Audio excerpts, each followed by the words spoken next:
Hello again. So we have been reading The Dragons of Blueland series. Well, there's a series. This is the third book in it. And I've had a couple kids say that they miss hearing it and they want to make sure that we finish the story. So I'm going to go ahead and go back one chapter. I'm going to read chapter 9 and then I will read chapter 10. And then I believe we only have one more after that to finish it up. So here it says chapter 9, Blueland. It says Elmer and the dragon dozed on until late afternoon. They were both impatient to be off, but as Elmer said, we'd only spoil everything by getting there before it's dark enough. So they waited and rested and drank cool mountain water. The dragon munched ferns while Elmer ate his third chocolate bar. I can't stand it any longer, said the dragon, jumping up and shaking out his wings. All right, said Elmer. Let's go. He put on his knapsack and climbed onto the dragon's back. They walked to a clearing in the woods, and the dragon took off across awful desert. It was hot over the sands, even in the late afternoon, and Elmer crouched over to hide from the burning winds. The dragon panted for air, but flew faster and faster, hardly daring to think what might have happened since he left. He kept muttering, if only the sandstorms would start up. Where are the sandstorms? That would make the men leave us alone. When they came to the dry rocky slopes of Blueland, the sun was low on the horizon, and they knew it would soon be dark inside the circle of mountains. Keep a sharp lookout, warned the dragon, as they picked their way through the boulders. They may have men most anywhere. Up, up, up they went, slowly, quietly. At last they reached the gap between the peaks, and Elmer gasped at the sight below him. The beautiful meadows of Blueland shone bright green, dotted with patches of snapdragons glowing white in the dimming light. And at the center, the lake water reflected the pink of the sky. Suddenly it was gone into darkness as the sun set. But the dragon had been straining to see across the lake, and suddenly he grabbed Elmer for joy. The men! I saw the men! And they were still standing outside the cave with the net. Maybe we're not too late. He hurried Elmer down to the giant snapdragon bush, which hid the entrance to the little tunnel. I don't think they found it, he whispered happily, as he pulled aside the roots and rocks. Neither do I, agreed Elmer, looking all around to be sure he'd remember the spot. Then he took off his knapsack and unpacked one whistle, one horn, the flashlight, and the ball of string. Lower your neck so I can measure the strings for your whistle and horn, he said, getting out his jackknife. Why do I have to have them on strings? Asked the dragon. I don't want you to drop them. If the men never see them, maybe they'll never guess what happened. The dragon laughed and tried out the string to make sure he could reach the horn and whistle easily.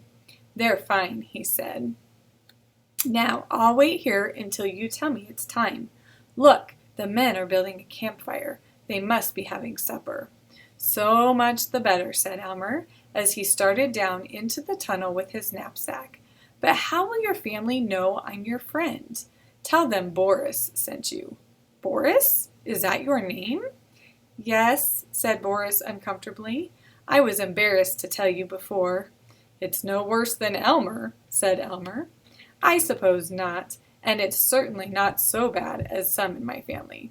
I might as well tell you the rest. My sisters are Ingeborg, Estacia, Gertrude, Bertha, Mildred, and Hildegard.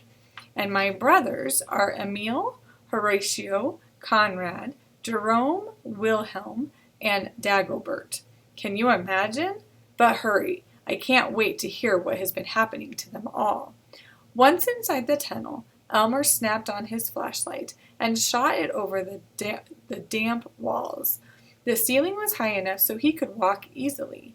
Down, down, down he went, around curves, through small rooms, and then more narrow tunnels, until at last he came to the place where the dragon had got stuck. He heard scratching and scraping noises, and he knew he must be very close to the dragon family. "It's Elmer Elevator, Boris's friend," he whispered as bravely as he could. "Who?" "Elmer Elevator, Boris's friend. Boris is out at the entrance to the tunnel, and I've come to rescue you." "Turn off your light and come in," whispered another voice, and Elmer walked slowly into the darkness. He stopped and felt himself surrounded by huge forms breathing excitedly. "We can't tell you how grateful we are," said the gigantic dragon mother. "Never mind that," whispered the father. "What's your plan, and how can we help? We're almost starved to death." "Oh, have some chocolate bars," said Elmer, generously giving away his last 3. "Here, I'll open them for you, and divide each one into 5 pieces. I'm afraid it's not much, but it ought to help a little." He held his flashlight inside the knapsack and divided up the chocolate as he explained his plan. They all chuckled low dragon chuckles and began to feel much better. So this is our picture of him going into the cave with all of his families. So this is Boris's family. It's his mother and his father and his brothers and sisters. Then Elmer made string necklaces for horns and whistles for all the dragons and carefully tied them on. He wanted to take a really good look at the tremendous family, but they were near the entrance to the cave, and he had to keep the flashlight in his knapsack. As he took out his cat pistol, he asked, "Do you know how heavy the net is and how it's fastened across the entrance?" "No," answered the dragon father. "Well, I'd better look," said Elmer. He quietly crept up towards the net, but the men were sitting close by, and he didn't dare get near enough to see it well. "We'll have to trust to luck," he told the dragons, as he started back through the tunnel to Boris. So this is just a picture of the whistles and the horns that were tied around their necks. All right, so chapter 10, Escape. It says, "Boris, Boris," whispered Elmer from under the snapdragon bush. "Are they all right? What's happened?" "Nothing's happened. Everyone's all right, and we're ready to go. I couldn't see the net, but we'll hope for the best. Did you say one of the men is called Frank?" "Yes, I heard them mention a Frank and an Albert." "Good. I'll meet you here afterwards. I told your family you'd have to take me back, and that you'd find them near here someplace." "Fine," said the dragon. "I can't wait." "All right now, I'm going back. Remember, as soon as you hear my cat pistol the 3rd time, you're to make as much noise with the horn and whistle as you possibly can." Elmer turned back into the tunnel and hurried to the big cave. Everyone was ready. "Boris will be your signal," he explained. "As soon as you hear him blowing his horn and whistle, you're all to blow as hard as you can in every direction. I'll yell 'Boris' when it's time to charge. But look carefully at the net before you try to pass by. I don't know where the opening will be." "Ready?" whispered Elmer, his heart pounding so hard he was sure it must echo through the cave. "Ready," whispered the 15 waiting dragons. Elmer crept up close to the net. The men were unrolling blankets and getting ready for the night. There was no moon. Perfect, thought Elmer. He took out his cat pistol and fired it once. Then, "Help! Help!" he cried in a gruff voice. "Get me out of here! I'm trapped!" The men jumped up, tripping all over their blankets and bumping into one another. "What was that?" "Somebody's in the cave." "Frank! Albert! Help! Help!" yelled Elmer again. "Come on, let's hurry," said the men, and they began moving great boulders off the edge of the net. "So that's how they fastened down the bottom," thought Elmer. "That should make it easy." Then he shot off his pistol again and cried, "They got me! Help!" The men frantically rolled away the boulders. Just as they began pulling aside the heavy net, Elmer shot the pistol for the 3rd time and ran back into the cave. Boris heard the 3rd shot and began blowing his whistle and horn and running up and down over the meadow.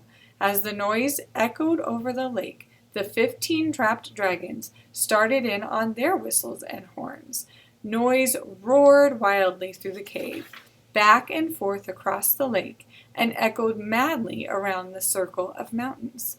Some of the men had started off when they heard Boris. The others, who had been about to rescue Elmer, ran out of the cave in terror. Elmer shouted, "Boris!" and raced back through the tunnel.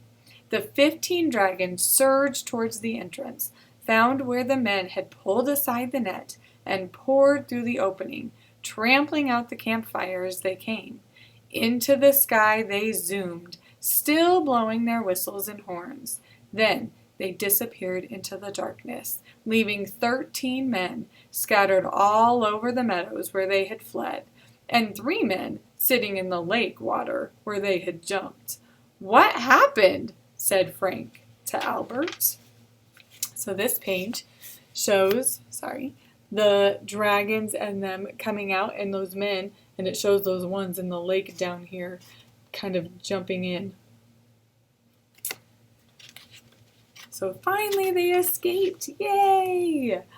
And then this one is where it says, "What happened?" said Frank to Albert. So they're looking going, "What just happened?" So that was our chapters 9 and 10. And not tomorrow, but next week sometime, I will finish up our story. It's chapter 11 called The Dragon Affair. All right, have a good one. Have a good weekend, and we'll talk to you later.